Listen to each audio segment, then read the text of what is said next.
All right, let's preview the URC quarterfinals. We've had the race to the 8. We now know the 8 teams that have made it through and to the playoffs. So you can call this, I don't know, the fight for the 4. Although that doesn't actually rhyme, does it? Like race to the 8. So war for the 4. There you go. You can have that one as a hashtag if you want URC. Be my guest. All I know is there's 4 awesome matches starting Friday night at Thomond Park where Munster take on Ospreys. Then through Saturday, you've got the Bulls against Benetton. You've got Leinster against Ulster. You've got Glasgow against the Stormers. Chuck into the mix the Premiership final as well. And this channel is going to be very busy. So hit subscribe so you don't miss anything. Give the video a thumbs up to help me spread the word and leave your comments down below. Most importantly, who is coming through these quarterfinal matchups? Where are the big battlegrounds and the important points for each team? What are the selection dilemmas? And on the 22nd of June, which name do you see being carved into that trophy? Along with the 2 holders already who are still in the competition, the original winners, the Stormers, and the current holders, Munster. And it's Munster where this preview video begins. Thomond Park, 7:35 p.m. kickoff then, UK and Ireland time that is, and Munster will be heavy favourites to win this game. They're the top seeds, they're the holders, and they're facing Ospreys, a team that snuck in through the back door into the playoffs. I didn't see that coming. They were given a 2% chance before last weekend, but they did what they needed to do, and other results went their way, and fair play. And that's actually where I just want to start for a second. You cannot forget just what a mess the Welsh Rugby Union have made of the administration of the Welsh regions. It's been a shocker, with coaches not knowing what contracts they can offer, which players they can offer contracts to, and to have kept the morale of the Ospreys team where it is, and to have put some of the performances there out on the pitch in the way they have, is no mean feat. And Toby Booth has done a brilliant job. And that he should absolutely take massive credit, whatever the outcome of Friday night's game is. That said, they'll be going there thinking, well, it's a shot to nothing. No one's expecting us to win. We can, and they've shown a mentality to try and go for it. They've got a good set piece. Guys like Nicky Smith scrummaging really well. I mean, he must be thinking, Warren Gatland, have you forgotten I even exist? Overlooked for the Welsh squad. So there's some players that have got personal as well as collective points to prove, and yeah, do you know what? There's some areas where I think Ospreys can get one over on Munster. They've won at Thomond Park before down the years. It should hold, and it will hold no fear. And in some respects, Munster are the ones coming into it with the pressure on their shoulders, with the favourites tag. But that is a tag they will wear gladly. They've earned the right to have that swagger because they are top seeds. And what's really impressed me about Munster is that they have really grown the depth and quality of their squad. Partly because it's a World Cup year, they've needed to cast the net a bit wider, but that's benefited them massively. And that was demonstrated when last week, during that Ulster match at Thomond Park, they brought on, who was it? Ollie Jaeger, Tom Ahern, John Hodnett and Gavin Coombs all at the same time. Brought them on for like big names like Peter Armani, RG Sneeman, and they made a massive impact. Whatever 23 players take to the field for Munster, they can have absolute confidence in doing the job. That's been a big feature of their season, is the quality of the 23 that they're putting out on the park. And that 23 is going to be tested as well because there's some injuries. Joey Carberry may have played his last game for Munster. Rory Scannell has got an ankle injury. In the midfield, that's a concern because Alex Nankervel isn't expected to be back for this Friday night. So, big hole in midfield. Tom Ahern could be out for the season as well and possibly out of any summer tour with Ireland as well, which would be a massive shame for him. But against Ospreys, at home, big favourites, and I'd back them. And they will back themselves. They've been on a great run of form. What is it? Out of a possible last 45 points in the URC, they've picked up 44. 9 wins, 8 of them with bonus points. That's quite something. When they played each other earlier in the season at Ospreys, Munster came away with a 20 points to 17 win. And I see it probably being a similar scoreline. I'm going to say Munster by 10. Tell me what you think in the comments down below. As we move to the All-Ireland matchup in Dublin between Leinster and Ulster. This is a 5 p.m. kickoff, UK and Ireland time. Now, it's at the Aviva Stadium, which can hold, 50-odd thousand. It won't be at capacity because the top tier, as I understand it, is not going to be open. There'll still be a fair few packed in. You can understand why some Leinster fans might just go, can you just spare my wallet for one weekend, I'll come and watch the game in the semi-final or the final should we get there. But having shelled out to go to Tottenham a couple of weeks ago, you can understand why it won't be completely full. That said, they'll have massive support in Dublin. There'll be travelling support coming up from Belfast and Ulster as well. And again, Ulster, do they see this one as a free hit? I think they might do. And Ulster, the type of rugby they play with a freedom and an attacking intent, which kind of suits cup rugby just having a crack. And add to that the fact they've got a really good settled quality back row now. Cormac Uzochukwu, Dave McCann and Nick Timoney. Ulster have been searching for a balance for a few years now. It seems like every time I've watched Ulster, I'm never sure which shirt Nick Timoney's going to be wearing. Is it 6, 7, 8? He's now the number 8 and he's got 2 flankers alongside him who are proper athletes. Uzochukwu looks to be a serious talent. And if they can get to Ross Byrne, who you'd expect is going to be Leinster's fly half, to be confirmed, but if they can get to him and disrupt Leinster's attack, then I think Ulster have got a chance because they will and can score points. And you think back to Ulster winning away against Toulouse in the Champions Cup a couple of years ago. They've got big performances in them and they've got big game players. And they've found a little bit of momentum with Richie Murphy at the helm that's been building. And that's to massive credit for him and the Ulster squad. That said, I think this whole match just hinges on what hangover is there from the Champions Cup final and the scars of recent seasons. Leinster will be massively motivated and would not want to contemplate a third year without a trophy. Before the last 2 years of the URC, they won 4 Pro 14 titles in a row, but nothing Europe or domestically for the last couple of years, and it's unthinkable with a squad the talent of Leinster have got. Another trophyless season would be, like I say, unthinkable. And you'd imagine they're going to go full bore, all their internationals. The A team is going to be out, and who will that mean starts? The questions are going to be surrounding the 10 jersey again. I know Leinster fans want to see Kieran Frawley, a lot of them, given a shot. You'd imagine it's going to be Ross Byrne. I hope they go for a 5-3 split on the bench so you can accommodate Kieran Frawley and Jimmy O'Brien, because Jimmy O'Brien has looked brilliant against Ulster last week. I've really enjoyed watching Kieran Frawley as well, but that's definitely one to watch. If Leinster shake off any doubts, if Leinster come motivated and just with a ruthlessness, then I expect them to win. The bookies are saying so, but it's the ifs, isn't it? It's what is the mental toll of 2 weeks ago. I expect them to do the job. And particularly, I'm going to be looking when the team sheets get announced. Is Ian Henderson fit for Ulster? And what about Bergster McCloskey? There's a question mark about him. If he's out and Henderson, then big advantage to Leinster.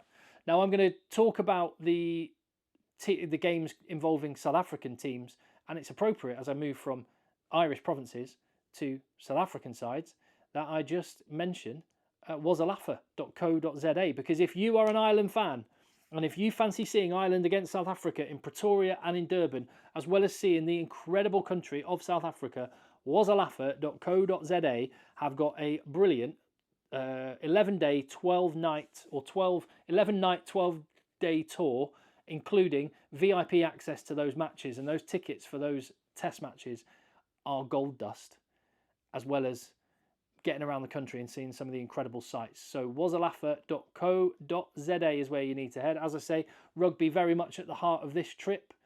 You'll be guided by locals who are in the know. You'll go and experience some of the local rugby culture, maybe do a bit of touch rugby with a local club or go to a schools game, as well as the big box office South Africa versus Ireland test matches in VIP style as well. But you'll also travel around, see some of the rugged wildlife, the amazing cities, and all in premium accommodation as well. So wasalafa.co.za is where you need to go. Places are limited, but the spots are up for grabs right now. Go and find out more. As we move on to the next game from Leinster against Ulster, and the next quarter final I'm going to cover is the one I will be attending in person. Glasgow against the Stormers. The last game of the weekend, 7:35 p.m. kickoff UK and Ireland time. Against the Stormers of Cape Town, who are 4 in a row, including wins away from home. To Dragons and Connacht, so not the strongest, but the Stormers have built up a bit of momentum. They're battle-hardened after that win away at the Lions, And I like the way John Dobson is talking about this challenge. He's actually saying, "Oh, good. We're gonna find out what this squad are about." It's kind of embracing the tour and the travel. When they've played in the playoffs before, every single game they've played, and I think there've been 6 of them in the last 2 years, including the one where they won it. All the playoff games they've played in have been in Cape Town. This is new territory for Stormers. We're going to see what they're about. They haven't toured well historically, but you feel like a corner may have been turned because of some of those wins they had away. They're going to be without Damien Willemse still, which is massive. Probably no Angelo Davids. I haven't seen what the suspension is, but after that tackle against the Lions last week, you'd imagine he's going to be missing some games. And they've lost the last 2 away at Glasgow. So there will be some question mark around the Stormers. As for Glasgow, well, what do they make of the Stormers? One of their assistant coaches said this, and I quote, "The Stormers are an extremely physical team, and they've got massive X factor and one of the best 10s in the business in Marnie Libbok. It's important to make sure there's plenty of heat on him to take away their flair and magic. We've got a few guys who can make his life uncomfortable."